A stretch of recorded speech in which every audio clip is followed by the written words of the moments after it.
She'll knock this shit out. She'll be sitting down. Yeah. Okay. She's sitting down. Few directors in Hollywood history have been as outspoken, unpredictable, and brutally honest as Quentin Tarantino.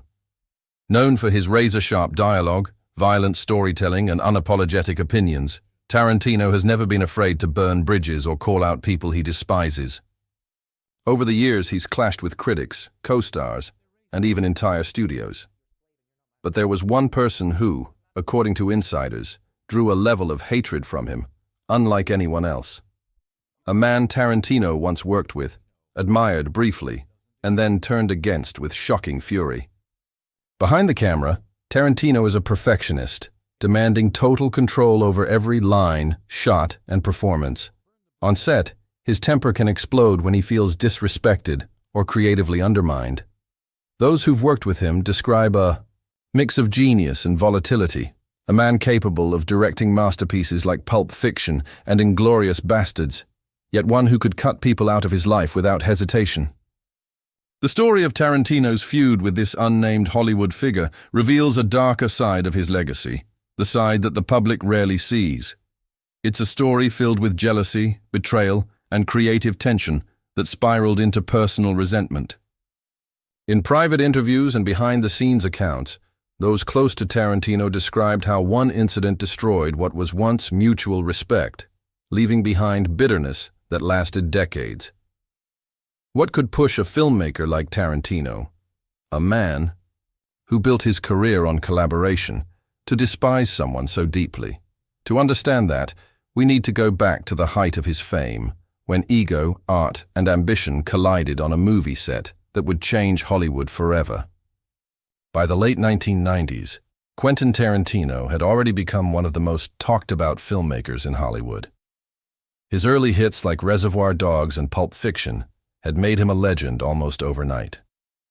Studios were begging to work with him, actors were lining up to be cast in his films, and journalists were calling him the voice of a new generation. But with fame came friction. Tarantino's creative control was absolute, and not everyone could handle his demanding style. He expected perfection, and when he didn't get it, tempers flared. That's where his relationship with one particular actor began, and ultimately ended in disaster. The actor, a once promising star known for his intensity and unpredictable personality, seemed like a perfect fit for Tarantino's cinematic world. When they first met, the chemistry was undeniable. Tarantino loved actors who could bring raw energy to a role, and this man delivered it effortlessly. Their collaboration began with excitement and mutual respect. Tarantino saw him as a creative equal, someone who could match his energy and risk-taking on set. But as filming progressed, things began to unravel. According to crew members, clashes erupted almost daily. The actor wanted more control over how his character was portrayed, improvising lines and challenging Tarantino's direction. For a filmmaker who famously writes every comma and pause with surgical precision, this was a sin. Tarantino's patience wore thin, and his tone on set shifted from admiration to irritation. Still, the actor kept pushing boundaries, convinced that his method approach would make the performance unforgettable. The tension reached its breaking point during a pivotal scene, one that required perfect timing and emotional restraint. The actor went off script yet again, ruining several takes and infuriating the director. Tarantino, known for his explosive temper, reportedly stormed off set, refusing to continue until the actor was removed. For him, it wasn't just about the scene. It was about respect. From that moment on, their relationship was irreparable. When the movie finally wrapped, Tarantino made it clear he would never work with the actor again. Publicly, he stayed professional, but privately, he described the experience as a nightmare I'd rather forget. Friends say he felt betrayed, that the actor had turned what could have been cinematic magic into chaos. Years later, when asked in interviews if he'd ever collaborate with the actor again, Tarantino's answer was short and cold. Never. Not in this lifetime. And while Hollywood is full of feuds and rivalries, this one stood out, because beneath Tarantino's anger lay something deeper. disappointment. He didn't just hate the man's behavior, he hated that he had once admired him. For Tarantino, that was unforgivable. After the disastrous collaboration, Hollywood insiders quickly caught wind of what had happened between Quentin Tarantino and the actor. On the surface, both men remained silent, avoiding direct public confrontation. But beneath that silence, the tension simmered. The actor, angry over Tarantino's final edit of the film, claimed his best scenes were cut to make the director look like the hero of his own story. Tarantino, meanwhile, dismissed the actor as unprofessional and unreliable. What began as a creative disagreement soon evolved into one of the most whispered about feuds in Hollywood. For Tarantino, the experience became a lesson in control. He vowed never again to allow an actor to undermine his authority on set. Those close to him noticed a shift in his working style. From that point forward, Tarantino surrounded himself with performers who fully trusted his vision. Professionals like Samuel L. Jackson, Leonardo DiCaprio, and Brad Pitt, people who knew that Tarantino's word was final. To him, filmmaking was like conducting a symphony. One wrong note could destroy the harmony. But for the actor, the fallout was devastating. After the film's release, critics praised Tarantino's writing and direction, but their reviews of the actor were mixed. Some called his performance over the top, while others said he seemed lost in his own version of the script. The tension on set had spilled onto the screen. Offers began to dry up. Casting directors, wary of working with someone who had publicly clashed with a powerhouse like Tarantino, began avoiding his name. Slowly, his career faded from the spotlight. Meanwhile, Tarantino's career soared to new heights. Every movie he touched, from Kill Bill to Inglourious Basterds, reminded the world that he was not just a director, but a storyteller who demanded complete control. Yet, despite his success, those close to him say the feud never truly left his mind. It became part of his creative mythology, a reminder of the one time his judgment of character had failed him. Years later, when the actor tried to reach out and reconcile, Tarantino refused to respond. Mutual friends encouraged forgiveness, but the director had already made up his mind. He reportedly told one confidant, "I don't do second chances. Once you show me who you are, that's it." Behind closed doors, however, some believe that Tarantino's anger was rooted in something deeper than ego. The actor had once been someone Tarantino looked up to, someone who represented the kind of raw, fearless artistry he admired. When that admiration turned to contempt, it stung in a way few things could. In interviews, Tarantino occasionally made cryptic references to the feud. Without naming names, he described an early collaboration that taught me everything about what I don't want on my set. Fans and journalists have spent years speculating about who the actor was, piecing together clues from timelines and production stories. But Tarantino has never confirmed it.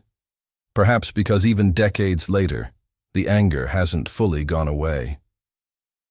The fallout didn't just shape Tarantino's career, it reshaped how he worked with everyone afterward.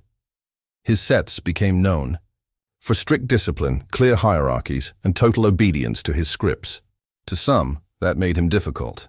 To others, it made him a genius. Either way, one thing was certain. Tarantino had learned the hard way that in Hollywood, collaboration only works when one person is clearly in charge. And for him, that person would always be Quentin Tarantino. As Quentin Tarantino's fame continued to skyrocket through the late 1990s and early 2000s, his old feud with this actor, once dismissed as mere creative tension, transformed into something much more personal. The two men were now symbols of opposing philosophies in Hollywood. Tarantino, the auteur obsessed with control and perfection, versus an actor who believed art should feel raw, chaotic, and spontaneous. What began as professional disagreement was now a full-blown ideological clash. Behind closed doors, Tarantino reportedly couldn't stop mentioning him. Former collaborators recalled that his name would come up in editing rooms, script readings, and interviews, often followed by an icy silence or an angry remark. One editor said, "You could tell Quentin still carried that bitterness. It wasn't about one bad day on set, it was about betrayal. He felt this guy didn't just disrespect him, he disrespected the entire craft. Meanwhile, the actor, now enjoying a cult following of his own, wasn't staying silent either. He began subtly mocking Tarantino during interviews, often referring to directors who think they're God, or writers who believe every word they type is sacred. Fans picked up on the tension immediately. It was no secret who he meant. And in an era when Hollywood gossip spread faster than ever online, their feud became an open secret. Things escalated when Tarantino released a film that seemed to include a not-so-subtle jab at his former star. A particular scene, featuring an arrogant actor who falls from grace after insulting a director, was seen by many as Tarantino's revenge through art. Critics noticed, fans debated, and the internet lit up with speculation. The actor responded in his own way, laughing it off publicly, but reportedly seething in private. For him, Tarantino's success was salt in an old wound that had never healed. Yet beneath all the anger and resentment, there was an undeniable layer of respect. Those who knew both men well often said that their feud stemmed from how much they once admired each other. They were mirrors, one producer explained. Each saw something in the other that reflected their own flaws. That's why they clashed so violently, because they were too similar. In time, the feud began taking a toll on both of them. Tarantino's perfectionism only deepened, and he started avoiding certain actors altogether, fearing they might remind him of his old rival. The actor, on the other hand, found it increasingly hard to escape Tarantino's shadow.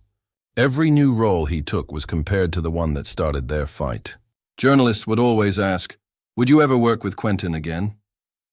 And every time, he'd give the same weary smile and say, "Some things are better left in the past, but Hollywood has a strange way of looping back on itself." When a major studio once suggested reuniting the two for a high-profile project, fans were thrilled at the idea of reconciliation. However, insiders revealed that Tarantino shut it down immediately, saying, "I'd rather retire than spend another day on set with him." It was clear the hatred wasn't fading, it was fossilized. Even so, years later, when Tarantino spoke in a rare, candid interview about the early days of his career, he made a surprising admission. "He was good," Tarantino said quietly. "Really good. Maybe too good." That single statement reignited speculation that deep beneath the anger, Tarantino may have envied him, not for his talent, but for his freedom. The actor didn't follow rules, didn't chase awards, and didn't care about Hollywood politics. And for a man like Tarantino who lived and breathed control, that kind of defiance was both infuriating and fascinating. The story of their feud remains one of Hollywood's great unsolved dramas. Two men who could have made magic together, but instead created one of the most bitter rivalries in movie history. As time moves on, both of them have built their legacies separately. Yet, even today, whenever fans rewatch the film that started it all, they can't help but feel the electricity of that doomed partnership, a reminder that sometimes the greatest art is born not from harmony, but from hatred. By the time Quentin Tarantino reached the peak of his career, earning Oscars, global acclaim, and an almost mythical reputation in Hollywood, the feud that haunted his early years had become part of his legend. But for the man he hated, the story was far more complicated.